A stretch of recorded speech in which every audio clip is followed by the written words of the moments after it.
Welcome to Behind the Line, where we pull back the curtain on the challenges facing first responders and frontline workers. The work you do is unique, and so are the stresses that go with it. Join me as we tackle key issues to reduce risks for burnout, and as we work to support you in doing the job you love without sacrificing being the kind of person you want to be. Hey there, and welcome back to Behind the Line. I'm your host, Lindsay Foss. If you are new to Behind the Line, what you should know about me is that I'm a clinical counselor specializing in trauma therapy.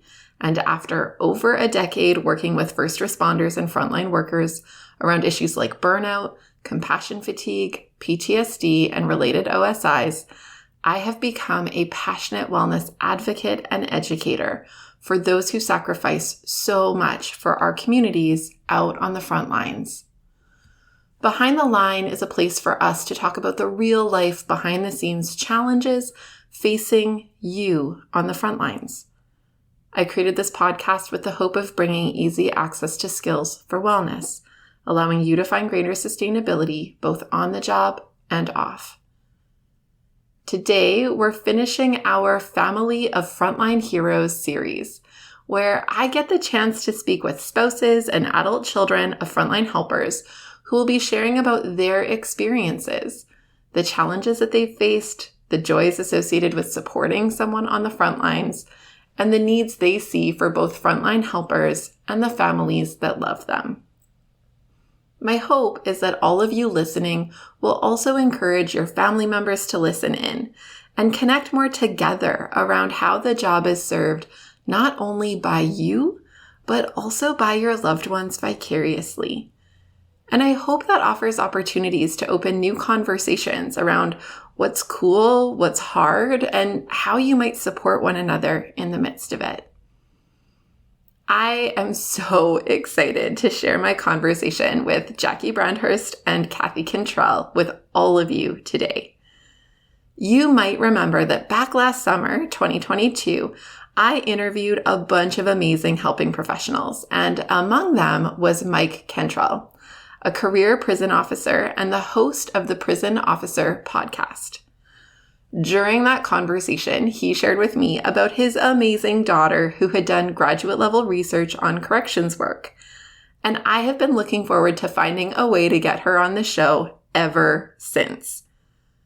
When I started working on this series, I knew I needed to talk to Jackie, and also reached out to Mike's amazing wife, who he spoke so highly of during our interview last year. Today, I get to share both of them with you, and I have to tell you, this was one of my favorite interviews yet. Dr. Brandhorst is an associate professor of management and the director of the Integrative Business Experience at the University of Central Missouri. She teaches courses in business communication, management of organizations, and strategic organizational communication. She specializes in organizational communication, employee well-being, and gender and professional identity in workplace contexts. Her research has been published in prestigious journals, including Nonprofit Leadership and Management, Gender, Work, and Organization, Human Resources Development Review, the Journal of Applied Communication Research, and the Journal of Management Education. She's a member of the National Communication Association and serves on the editorial board for the Journal of Women and Gender in Higher Education. Kathy Cantrell served as a stay-at-home mom and support system to her family for 30 years. She walked the journey of living alongside a career corrections officer while raising kids and navigating all of the challenges of family life. There is so much good stuff in this one, you guys. Let's get started. All right. Well, welcome, you guys, Jackie and Kathy. I'm so delighted to have you here with me, and I'm really excited to get to have this conversation, especially after getting to know a little bit about your hubby and dad that we got to meet last summer. Cool. We're glad to be here. Yes. Yeah. Well, and I should have done this before I started talking, and I didn't. I should have my little list of questions nearby. But as always, I really just love starting with getting to know a little bit about each of you because while, yes, you are wife and daughter of a certain corrections officer who came on our show last year, you're also like amazing people. Oh, So I would wow. love to just hear a little bit about each of you. Cool. Jackie, you've got more of a resume than I do. Yeah. Jackie, share the credentials. That's where we're going There to you start. go. All right. Not true, but I will happily start. Yeah. So I am an associate professor of management, actually at the University of Central Missouri. So I am a professor. I teach classes in management and communication and organizational strategy and communication. And so my doctorate actually is in communication, and I was hired in to a business school to teach courses that are focused in on employee and manager communication. And I'm sure we'll get to this, but I very much sort of ended up in the career that I am and doing the research that I'm doing because of Dad. So I'm sure we're going to have some time to talk about that, but it's a big part of kind of who I am and who I've become and the kind of research that I do. But let's see what else about me. I am married, so I have a husband. His name's Jeff, and we live in the Kansas City area. So, yeah, that's kind of a little bit about me.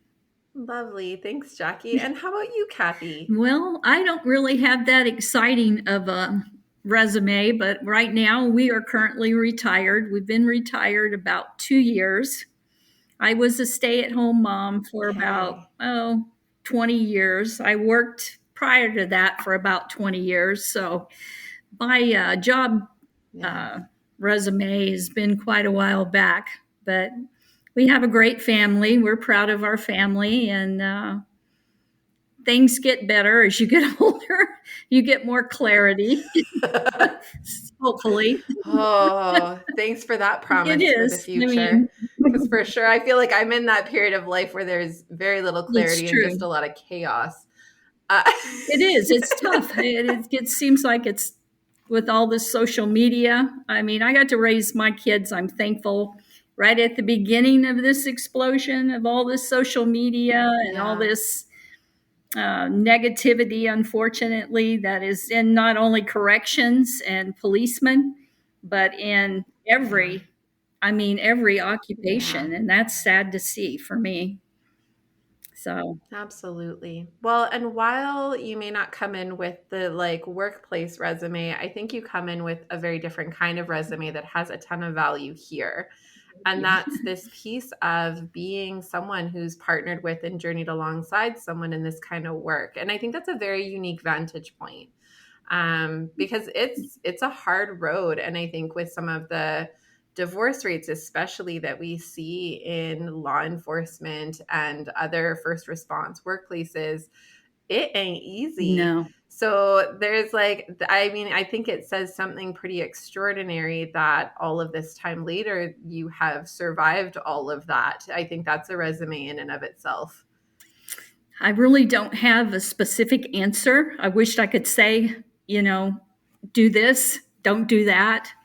You have to kind of, I had a partner that was willing to work with me, and I feel like I gave and he gave, and we very early on decided what direction we wanted our family to go. And by the grace of God and luck and sheer perseverance, we got through it. Was it always easy? No, it wasn't. Truth. It is true. Yeah. You have to. Well, I mean, if you told me it was always easy, I'd call you out as a liar, and I think we'd be ending this real quick. It's not So easy. I believe you. Yeah. I don't think it's ever easy. You have to just. And we talk a lot about our life together because he does the podcast and he's very passionate about getting knowledge out there to help people navigate through this career that they've chosen and trying to make it more honorable, trying to bring some honor and some I don't know how exactly to say this, people so much look down upon them, like, oh, well, what are you, a guard? What do you do all day? And if they only knew. And I don't think Oh that my gosh. helps. And we're trying, Yeah. especially Michael, to change that perception of how people look at not only your police and firefighters, EMT, but your corrections also. So that's about Yeah. it. We've got a I lot of mean, I stories. think of the first responder groups that we have in our audience, I think corrections officers are among the harder up. Like everyone else, I think gets their fair share of attention in recognizing the toll and the cost, recognizing the sacrifice, recognizing kind of the involvement. Like we see them on TV, right? Yeah. Like we get a bit of a sense of like, I mean, we know it's not real. We know that like nurses don't really live like that and whatever, but we get a bit of a vibe for it, Yeah. right? Like the pace of it and the demands and like the weird things that could happen on a call and whatever. There aren't a lot of great shows about the prison system other than like Prison Break, and that's all from the perspective of the prisoners escaping. Yeah. Like I don't think it gives a very solid exposure to this thing that as a society we've really tried to hide because it's the part we'd like to pretend doesn't exist, right? Like we'd like to pretend that bad people and bad choices and criminals and like we just want to push that out to the edge of society and ignore it. And as a result of that, we have this whole occupational group that we've shoved out there along with them and said, good luck to you, but we don't want to hear about it. It's true. It's very much true. And we're all responsible for that. I had a really eye-opening experience this last summer when I thought I knew everything there was to know about the process of going to jail, blah, blah, blah, and all of this. Yeah. Living it. I mean, we've been in jail forever. I make that joke. We've been in jail forever since we were very young. And we like to fantasize what would our life have been like if we hadn't chosen this pathway. So I sat on a grand jury, and I'd never done anything like this before. And when I saw the process that was involved, it just shocked me. And I'm like, wow. And, you hear people say, and I've been guilty of it myself, well, just put them in jail. Just put them in jail. Well, I have learned these people don't just go away. They may disappear, but they haven't gone away. Somebody has to care for them. Somebody has to provide and all the things that go with that.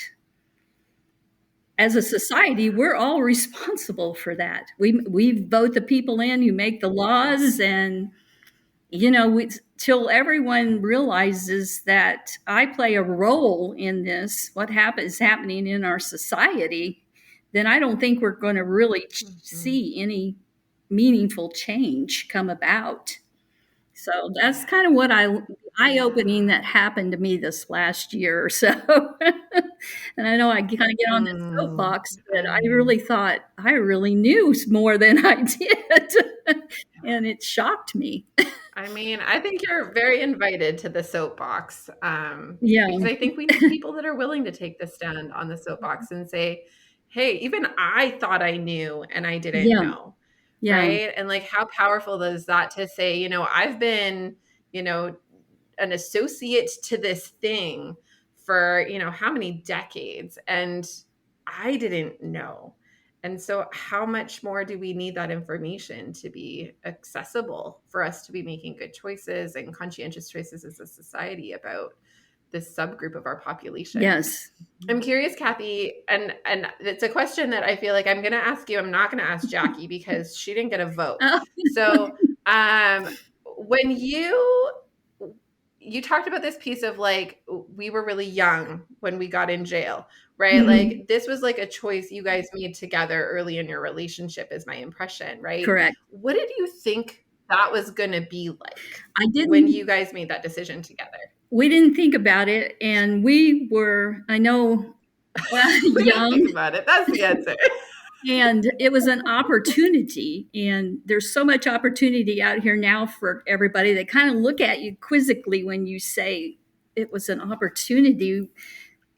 it was just a good opportunity for us, so we went with it. And then once we're in it, we're like, Yeah. holy cow, you know, a huge improvement in pay, believe it or not, you know, and benefits. There was a lot of Yeah. reasons we chose corrections. Now, would we have done it? Totally. Who knows? And I raised my children and Mhm. I was adamant about this. I said, what I want the most for you guys in your life is for you to have a choice in the direction you take your Mm. life, you know. And I feel like we were limited in that choice.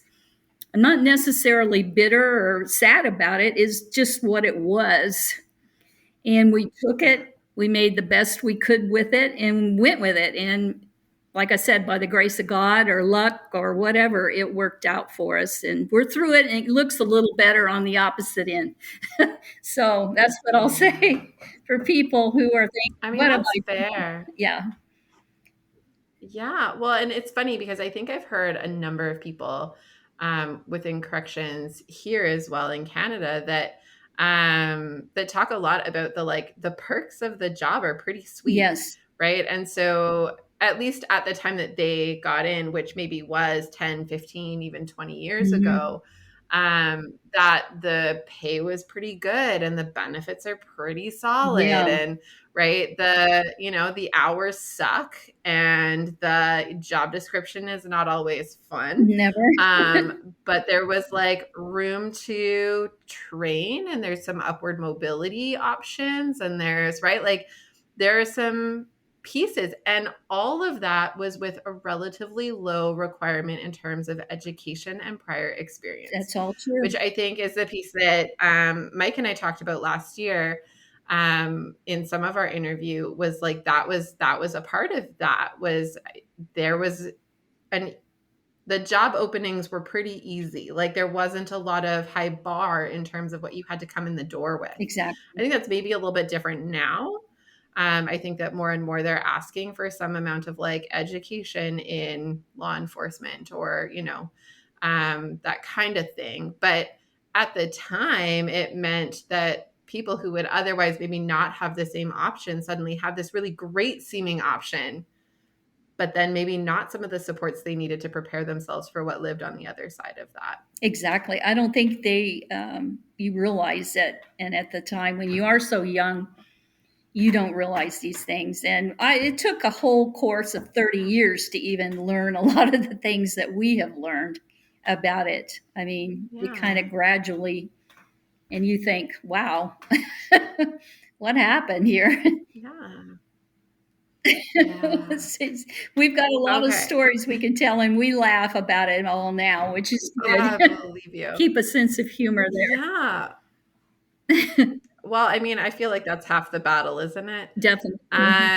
Okay, Jackie, how do you feel that your dad's profession shaped you and your family? So that's something I actually spend a lot of time thinking about, maybe more so Yeah. than other children of correctional officers, because I ended up Yeah. sort of pursuing a career. So I'll tell you a little bit about Yeah. how I feel like that happened. One of my, strongest memories, I feel like, when I first started talking to dad about his work, which wasn't really until high school. I didn't Yep. understand or know anything really about what he did. Totally.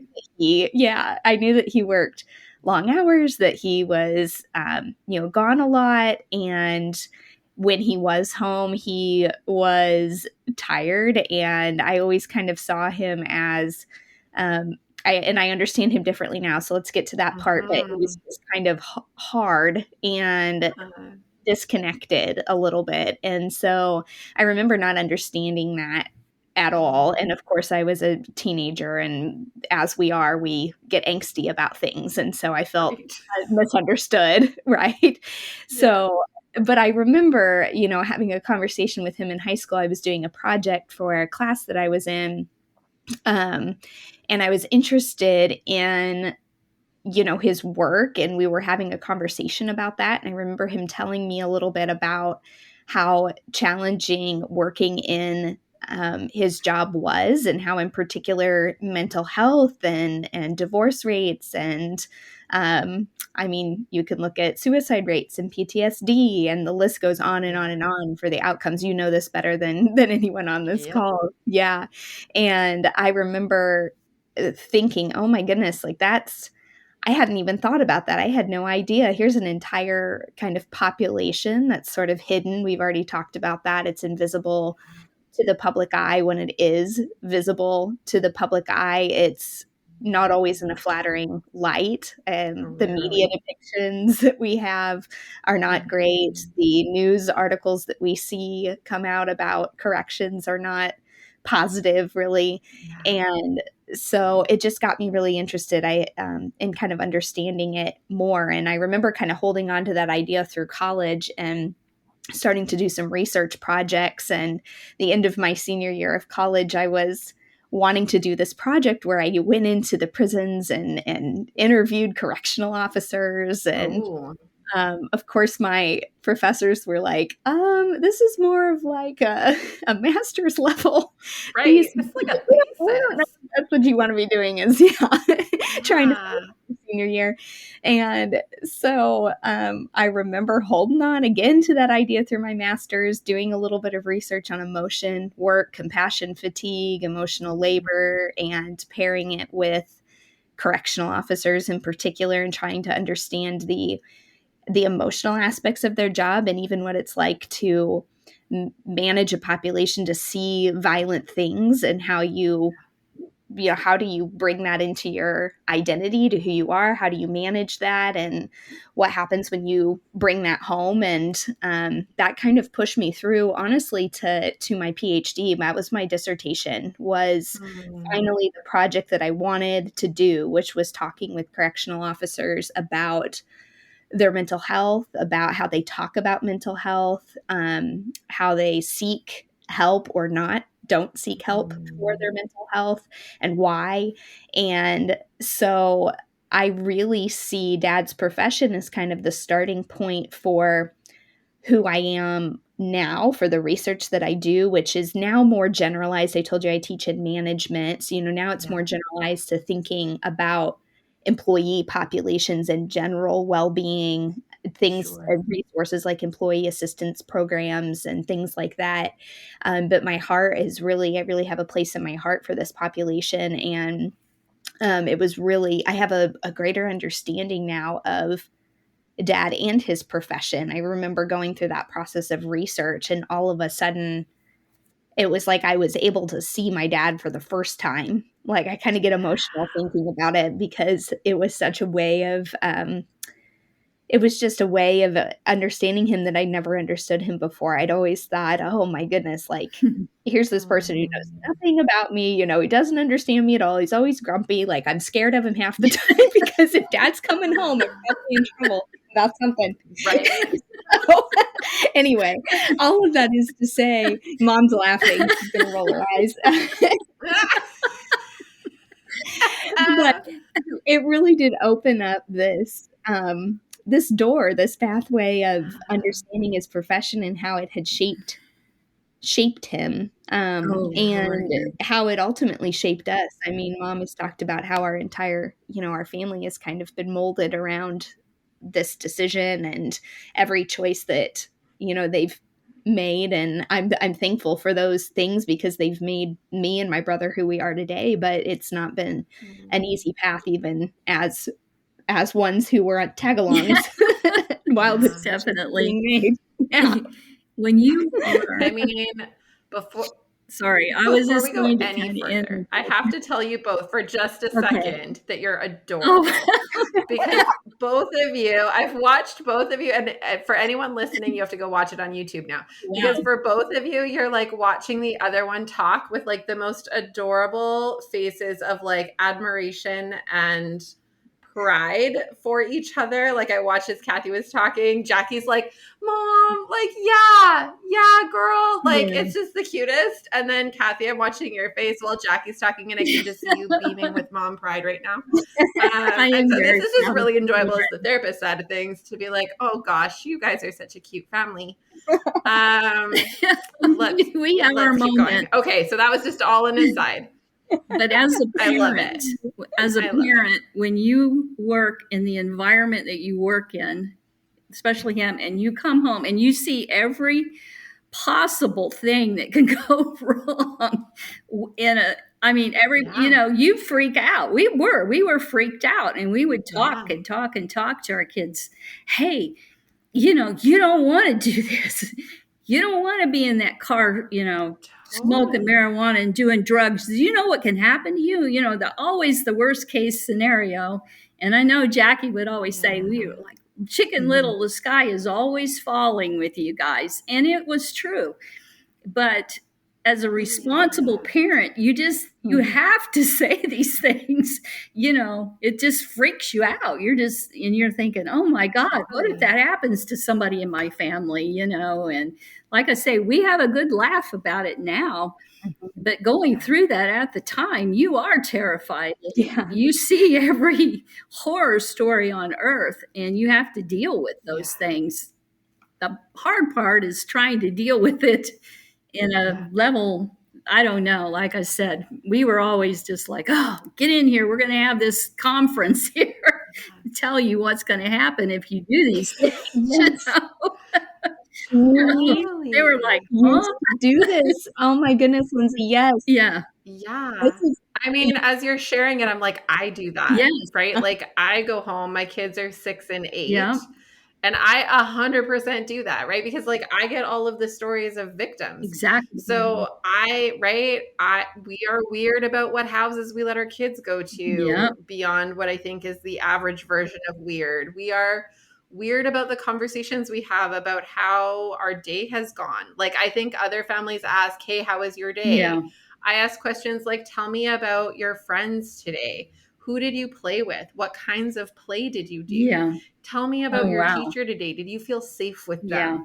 Right? Like, I don't think those are necessarily questions other parents ask, but I don't feel like I can't not ask them. Like it's settling my own spirit because, oh my goodness, I just listened to 3 clients today talk about being bullied and harassed, and they're now like grown up adults still in my office talking about the impacts of that. So like, how do I make sure my kid is either not being bullied or not being the bully for a future client I'm going to have to serve, right? Like it's hard to not be impacted when we're like inundated with that information. Constant. And it is, I think, really, really hard to find ways of doing that. That's always like developmentally appropriate because we're just panicked. Right. I remember. Jackie's like, oh, there's so many times. There's so many stories. It's so funny because we do laugh about this, but we would sit at the dinner table and like Dad would run us through scenarios. And he's like, if someone walks in this door right now, oh my gosh, and my favorite story to tell my friends is the one time, Mom's going to remember this, where we had like a mock knife fight where Dad had a spoon and he was like showing us how you defend yourself in a knife fight. Amazing. You want to talk about like not your average, like more than normal weirdness. That is definitely more. That for sure goes like a little next level. It's funny because at my house, I think other families have the conversation of we don't hit. Or right, like we don't kick, we don't bite, we don't do those things. At our house, it's we don't kick our brother, we don't kick our friends, but if there's a bad guy, you hit, you kick, you shove your hand as hard as you can up their nose, like you bite as hard, like all bets off. And my kids, so anytime that like other grownups have said, oh, we don't hit our friends, my 6-year-old daughter will be like, unless they're a bad guy, and then I can bite them. My mom says. My mom says. Right? That's going to be a phone call later. Behind the Line is sponsored by Beating the Breaking Point. Beating the Breaking Point is a 7-part online training program designed specifically for first responders and frontline workers, and tailored to fill the gaps in your training to support resilience and sustainability. Whether you're new to the work and wanting to cultivate tools to prevent burnout, compassion fatigue, and related concerns, or you are deep into your years on the job and have gone a few rounds with burnout and other mental health challenges, this program offers the foundational pieces you need to support personal and professional wellness for the long haul. You are a helper. You love your work and you sacrifice a lot. Investing in you and your sustainability is the best gift you can give yourself and those who lean on you. We make this program as risk-free as possible by offering a limited money-back guarantee to ensure that it's a fit for you. If you enjoy Behind the Line, you are going to love this program. Google Beating the Breaking Point Lindsay and find everything you need to get started, or use the link in the show notes. Now, back to the episode. Right. You tell your child what? Right? Yeah, But also, well, that is my sphere. And how do you not? you just can't help it. Yes. You just think, I've got Oh to my say goodness. this. I just have to.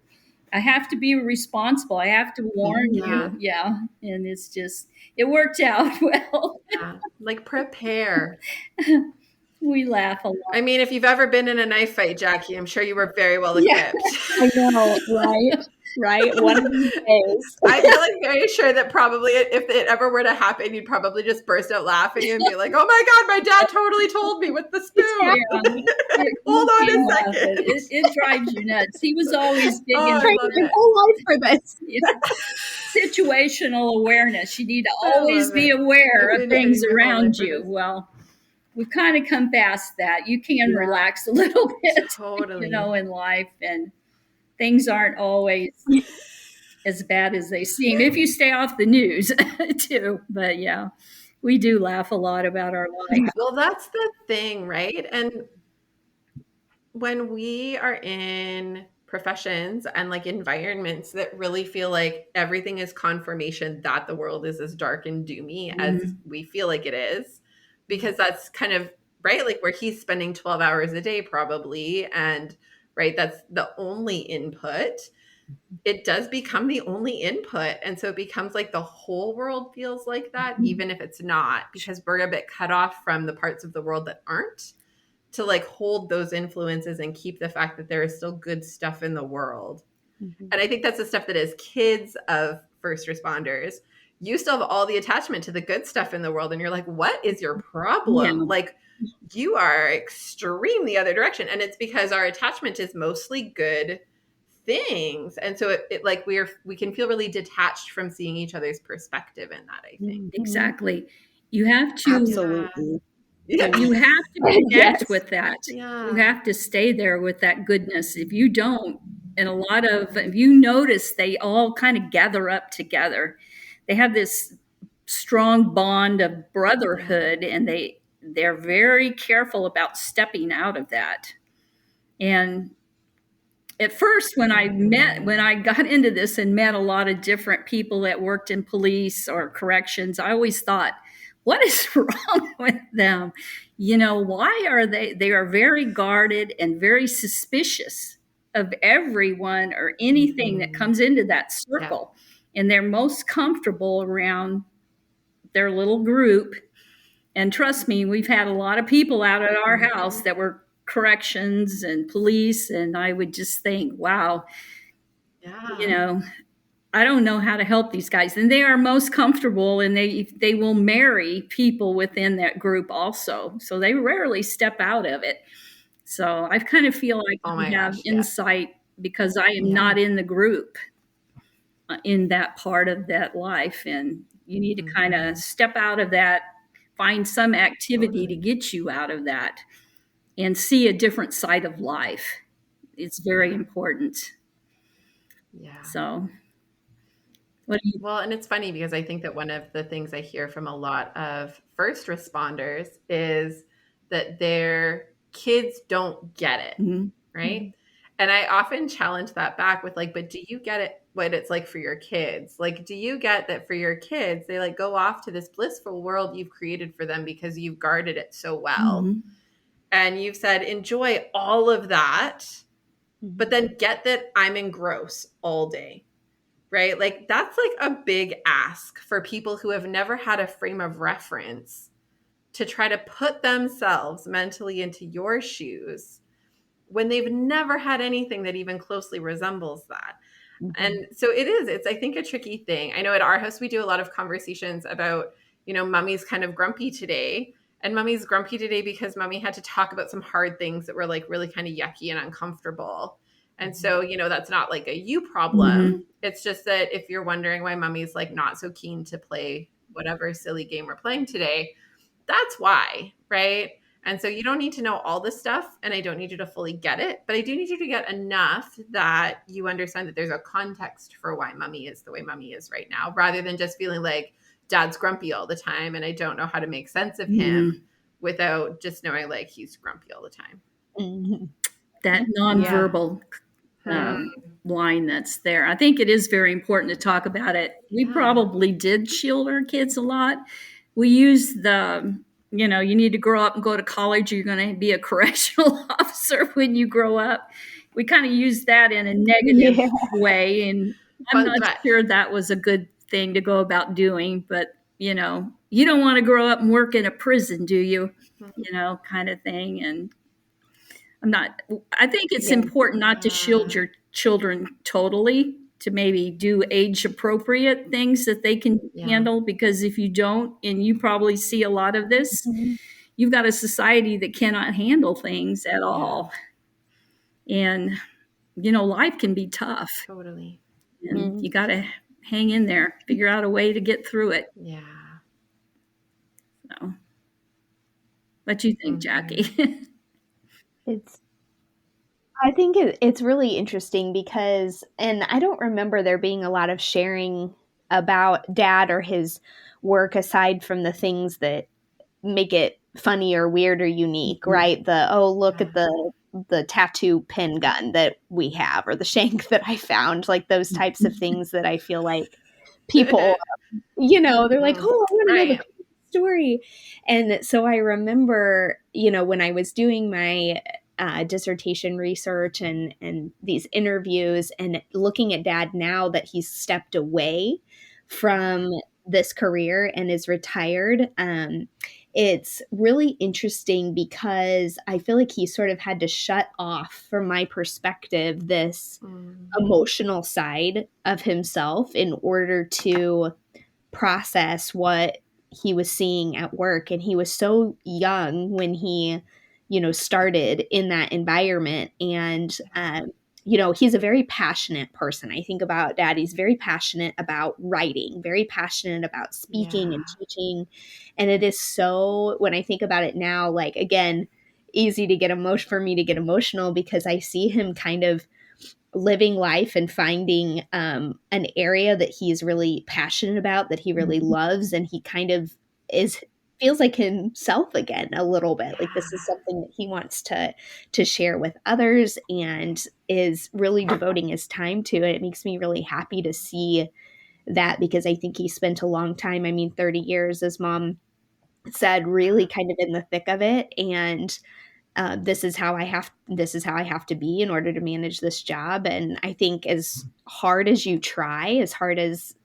officers try to turn that off when they come home, they can't. Like the same behaviors that mold their, workplace attitudes and values, those things bleed over as much as you want to try and put a boundary, and I think it's interesting to think about that boundary work that is there, that they have to kind of, and I've heard them talk a little bit about, well, I think that's like a primary coping mechanism. If I can keep it separate, if I can just keep it separate, but there's so much that gets over there, even when you do keep it separate. And it just really shapes who they are. And it was interesting for me to see that from that perspective. Again, I kind of said this, but I have such a deeper understanding of kind of who he is, and how that job shaped him, and it gives me, I feel like, a wealth of compassion for that population in a way that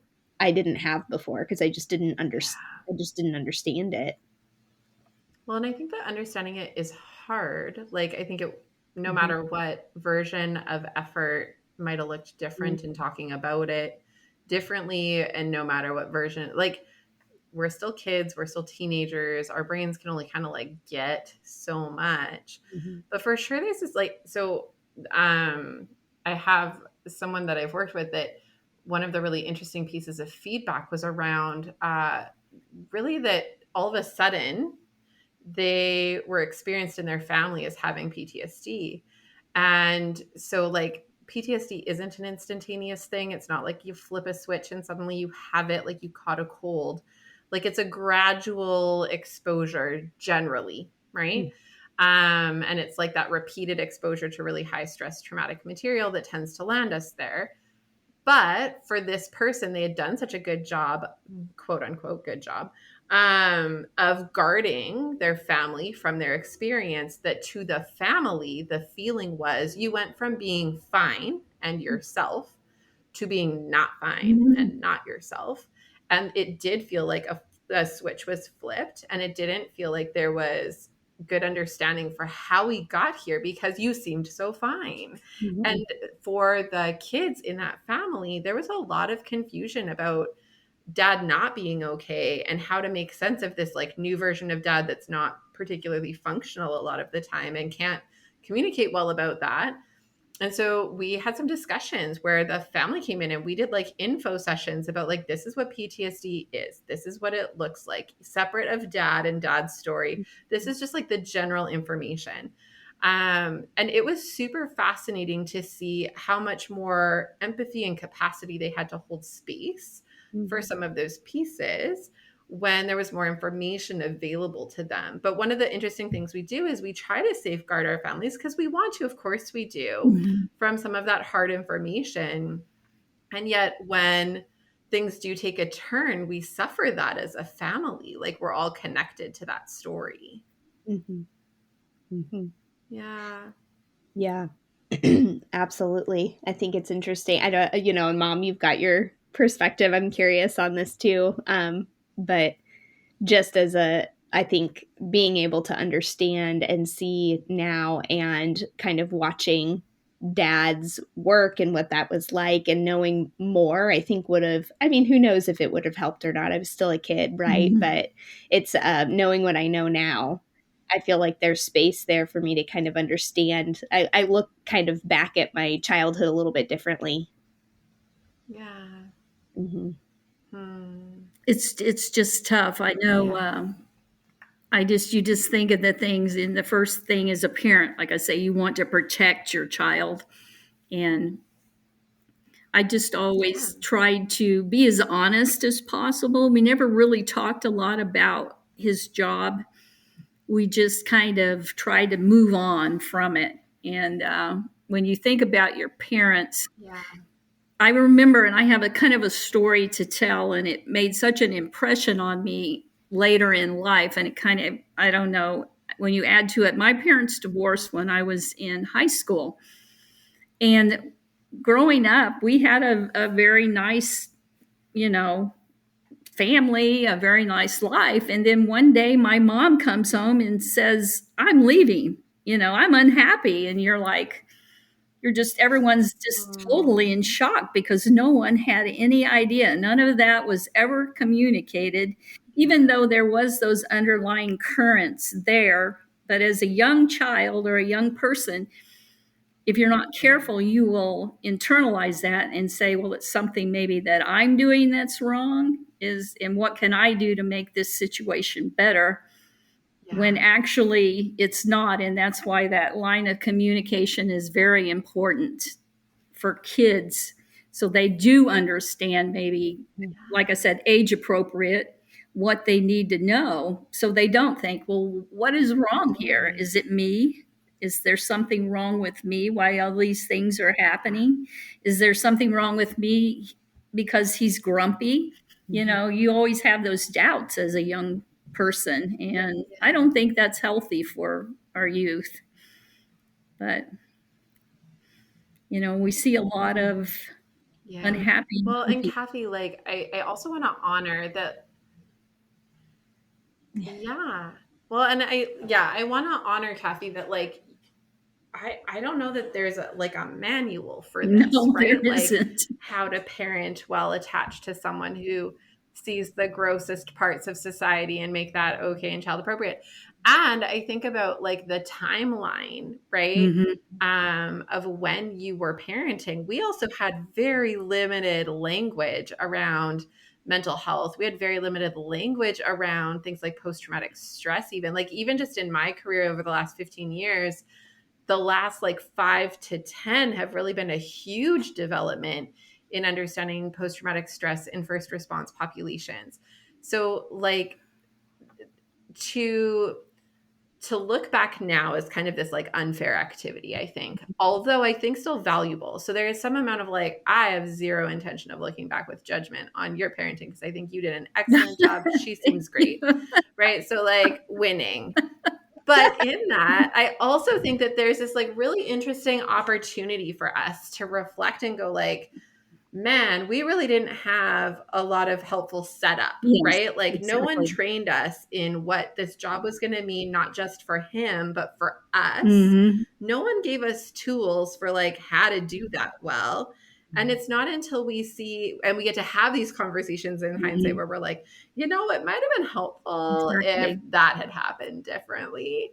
Exactly. And I think one of the thankful things I have about this series is like, can we gift that to a new generation of people that are walking this journey who do have a little bit more language for mental health, who do have a little bit more in terms of tools and supports around some of that? Can we gift them with some of that reflective hindsight in an effort to maybe offer something different to their families? Because we get to be this like generational change maker if we choose to be. Exactly. I think it is important. A lot of people, especially when you're in corrections or police work, they have such huge egos. And when you look at it, it can take you back because you think, man, they're so egotistical.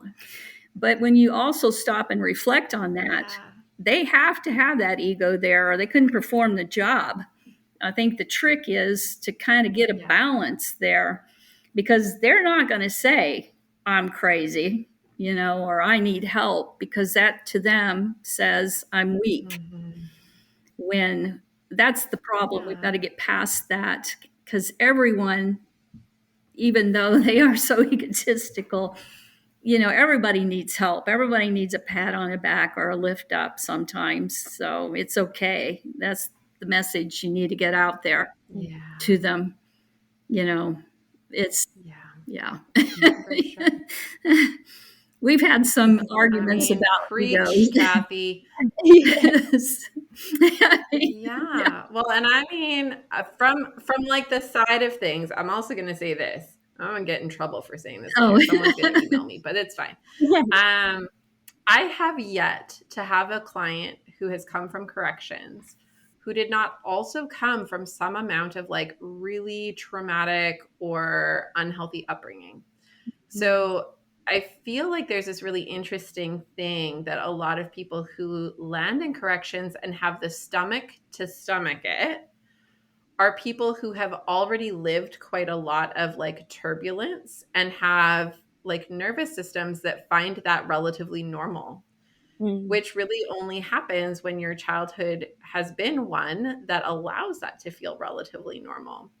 And so the really hard thing is I think that in a lot of ways, corrections is actually at a unique disadvantage for certain kinds of mental health issues, because I think that we enlist people who walk in the door already with some degree of broken, and we are asking them to do this job that further breaks.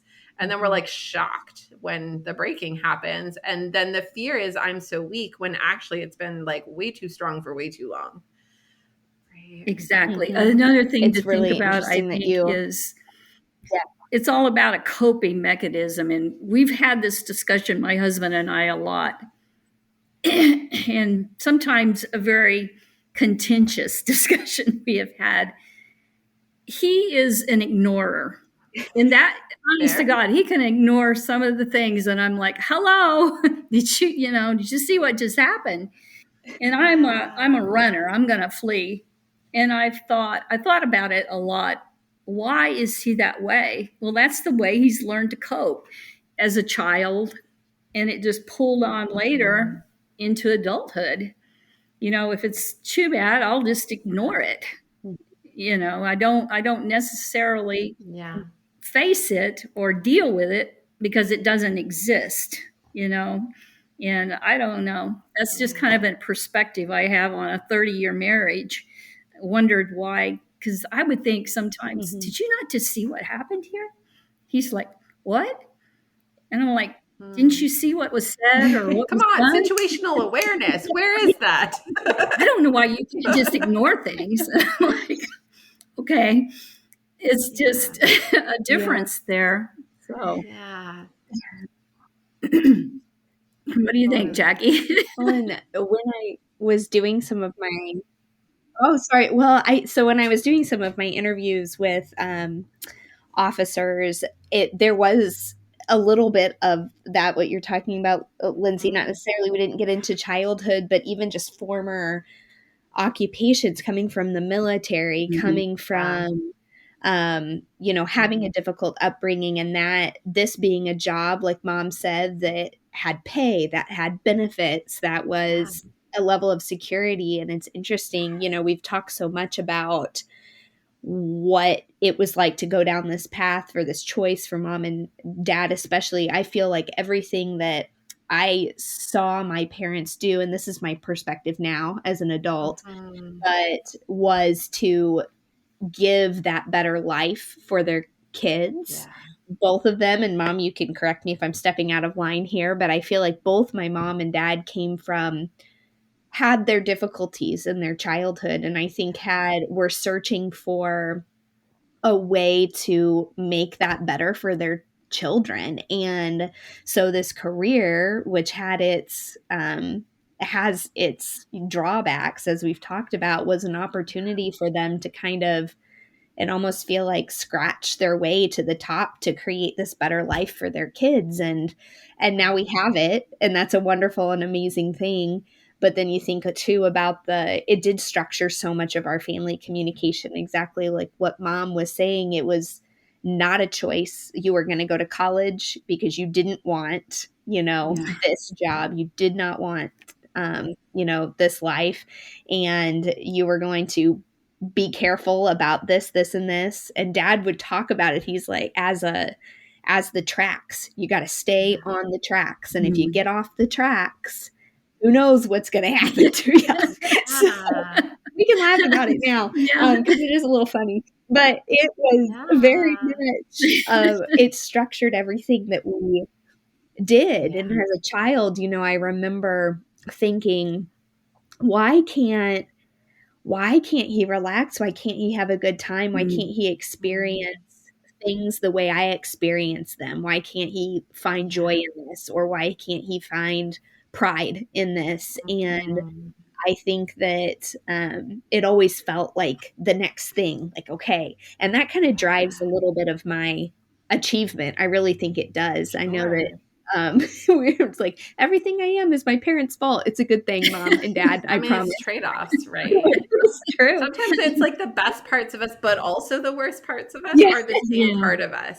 They're part of it. Like, it drove this achievement, this desire to, I've got to do this, and then I'm going to do this, and then I'm going to do this, and I'm going to do better. And I think that was very much connected to the job that he had, to the choices that they made, to the family that they built for us. And it's interesting to reflect back on it now, in terms of being the generational change maker, of giving advice. I think it's okay. I know we've talked age appropriate, but, let your kids see who you are. Let them see pieces of you. And I think that's easier said than done, because I think that this job does require a little bit of how how can I shut off my humanity almost? Mhm. I feel like there's a little bit of that. Like you have to be so buttoned up in that profession. You've got to play it close to the chest. You have to be professional. You have to manage your emotions. You have to make sure that people don't think you're weak, or else, bad things are going to happen to you. And so it's easy. I think it's difficult when you walk outside to show yourself. And I know Dad's talked about before just having a different sense of experiencing emotion differently. I remember that kind of being a theme sort of when I was talking to officers as well. But if you can show that piece of yourself to your kids, and even if that is not a bright and shiny thing that you're showing them, I think that children are far more resilient than we give them credit for. And I think it gives them an opportunity to see, oh, and I think you've even talked about it, Lindsay, when you're like, mommy feels this way because of this, this, and Yeah. this. And, I think we have to learn how in our lives to deal with and recognize and account for negative emotions. And when we are having a difficult day, and when we are having a difficult time, and when there are things that we have to learn to cope with that we don't understand, I think that's a part of growing up, right? And that's an opportunity there to kind of share with your children a little bit about who you are and how you manage those things, but then to recognize that there are some things. I'm not sure I understand. Apparently my watch is talking, is listening to us. Sorry. It's okay. Yeah. We're all awake now. Yeah. Yeah. But yeah, it's just, it's an interesting thing, show your kids who you are, a little bit of who you are. Very good point. Yeah. You do I have love to that. learn that. Well, and I think, not even just specific, Kathy, not even just specific to first responders or corrections. Yes. Like I think about my dad, and he wasn't any of those things. He's like a computer consultant, but he right? Like I think generationally there are some pieces here, gender normative pieces around stereotypes we have for what it means to be like a man's man and all of that junk. So like I think that there's like a lot of nuance in how we're informed in some of these pieces, but for sure when you're in a job that further encourages this piece about really guarding and like hunkering down what you're influenced by, it makes it that much harder for sure. I'm aware of our time, and we do need to move towards wrapping up in the next little bit here. So I'm curious if there's any kind of final thoughts that either of you want to share. Jackie, I wonder a little bit if there's anything more about some of your research that you would like to share. We will link to anything that feels kind of meaningful to be able to link to in the show notes, so people will be able to find out more about you and your work there as well. Yeah, I mean, Mom, do you want to go first before I inevitably get on a soapbox? I really just wanted to say thank you for giving me this opportunity. I hope I can give some insight and help someone, maybe navigate through all of these things. And that's about all I have to say at this point. So Jackie, go ahead. Thanks, Kathy. I want to say thank you first before we jump over to Jackie, because Kathy, I think you nailed it. I think you did such a great job, and I'm so excited for people to listen to what you shared, because I think it's really meaningful. I hope so. Thank you. Yeah, thanks. All right, Jackie, soapbox. Yes, very short. My soapbox. I feel like I've talked a lot about. I mean, my perspective is informed by my research, and so you've already heard a little bit about it today, but I've published a couple of pieces on especially the employee assistance program and how officers talk about their mental health, or more specifically, do not talk about their mental health, especially at work, and how that sort of informs whether or not they're willing to seek help from resources that are there to help them. And I know there's been a movement among the Bureau to really make those resources more available, to talk about them more, to tell officers how to access them. But, just because those types of policies are there and in place and there's training about it, doesn't mean that this population, because of some of the things we've talked about today, is going to feel like it's a a resource that they can actually step out and use. So my research looks a little bit at that. It looks a little bit at kind of norms of this kind of, like you had mentioned, like the man's man and the weakness, like the strength. I look a little bit at that in my research too, this kind of idea of, oh my goodness, well, if I say this or if I say that or if I feel an emotion, then that's weakness, and weakness is the absolute last thing that I can possibly portray in this particular environment. And so I look at that a little bit and talk about that. And so both, I think I sent you both of those pieces. I've got another one that's in the works right now that talks a little bit about some of the same types of things, but I feel like it's all trying to shed some awareness on the impacts of this job on this population, and that's where I was very excited to be able to even come in here and talk with you, Lindsay Bate, because I know that's the heart of where your work is at, and I am super passionate about that as well. And Dad's been doing some of that work just to bring awareness, just to talk about it. Like, there are things that don't need to be hidden in the dark about how, this job impacts the people who do it. And I think shedding light on that and saying thank you, and also here are things that, you can do and that are very normal as a result of doing this is really important. So anyway, I will keep it short at that, but happy Such a good soapbox. I would invite you back on it anytime, because I feel like it's the same one I hop on a lot. It's a very tall soapbox. Right? There's a lot of stairs. It's awesome. Well, thank you so much to both of you for taking the time. I know this was really hard to kind of coordinate between 3 schedules and time zones and things. And I just so appreciate both of you and the opportunity to get to hear a little bit more about each of your stories and your family's story. And I love your family. And if ever I'm in Missouri, I would like to come and join it. Definitely. And have dinner, please, because you all sound so lovely. Oh, I don't know if I get that far, but thank you. Okay, no dinner. Got it. All right.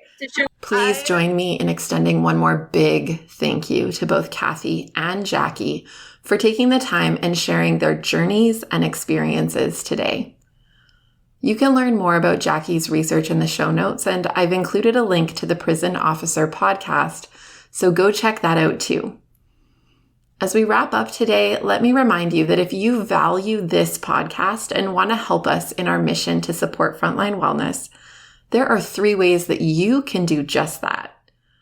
Number 1, rate and review Behind the Line on Apple Podcast or wherever you're listening.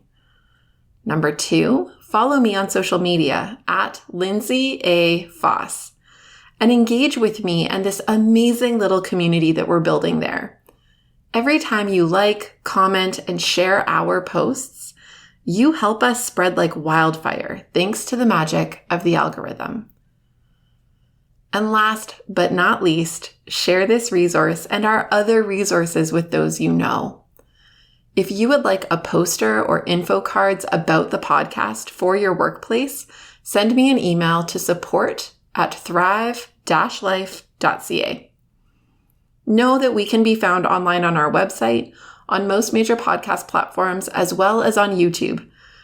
We make all of our resources available to you because the work you do matters. But more than that, you matter. And we want to make sure you have what you need to keep up the good work at work, as well as in your real life outside of the work. So use it and share it. And until next time, stay safe.